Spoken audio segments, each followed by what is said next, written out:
Right, అర్థమైంది కదా. A workout చేసినా వామప్ ని ఎప్పుడు స్కిప్ చేయద్దు. వామప్ చాలా ఇంపార్టెంట్. వామప్ చేయడం వల్ల అడ్వాంటేజెస్, లాభాలు తప్ప నష్టాలు అయితే కొద్ది కూడా లేవు. ఏమైనా నష్టాలు ఉన్నాయి చెప్పండి. మరి చేయకపోతే చాలా నష్టాలు ఉన్నాయి. జాయింట్స్ పట్టుకుంటాయి, సరైన మజిల్ దిగచ్చు. మీరు డైరెక్ట్ గా వద్ద పడుకొని బయటకు వచ్చేస్తారు, గ్రౌండ్కి వచ్చేస్తారు. అవునా కదా? గ్రౌండ్కి వచ్చిన తర్వాత డైరెక్ట్ ఒకటి స్పీడ్ రన్ చేయడం వల్ల కానీ, లేకపోతే ఇంకా మీరు స్పిన్ చేయడం వల్ల కానీ, ఏదైనా వర్కౌట్ డైరెక్ట్గా చేస్తే ఏమైందంటే మజిల్ మీద వెయిట్ ఎక్కువ పడుతుంది, మజిల్ తెగచ్చు, లేకపోతే ఏదైనా చేయొచ్చు, ఏదైనా జరగచ్చు. అందుకే వామప్ని స్కిప్ చేయొద్దు. వామప్ చేయడం వల్ల కలిగే లాభాలు చెప్పండి ఒకసారి. లూజ్ ఆఫ్ జాయింట్స్, అర్థమైందా? జాయింట్స్ అన్ని లూజ్ అవుతాయి. బ్లడ్ ఫ్లో, అర్థమైందా?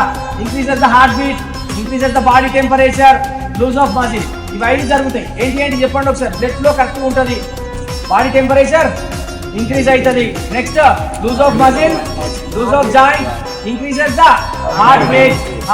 గుర్తుపెట్టుకోండి. 72 నార్మల్ పర్సన్స్ కి ఎంత హార్ట్ బీట్ ఉంటుంది చెప్పండి ఒకసారి. 72 బీట్స్ ఉంటుంది. అదే వార్మప్ చేయడం వల్ల 72 నుంచి 75 నుంచి 80 కూడా పోవచ్చు హార్ట్. అర్థమైందా? నెక్స్ట్ ఏం చేయొచ్చు మనం? రన్స్ ని స్టార్ట్ చేయొచ్చు. రన్ స్టార్ట్ చేసినప్పుడు blood circulation body to lungs, lungs to heart, heart to మళ్ళీ లంగ్స్, హార్ట్. గుర్తుపెట్టు, అంటే బ్లడ్ సర్క్యులేషన్ పర్ఫెక్ట్ ఫ్లో అవుతుంది. మళ్ళీ loose of joints, arm circles చేసినప్పుడు ఏమైతుంది? జాయింట్స్ అన్నీ అవుతున్నాయి కదా. హ్యాండ్ సబ్జెక్ట్ డౌన్ చేస్తాం, బ్యాక్ బోన్ ఫ్రీ అవుతుందా లేదా?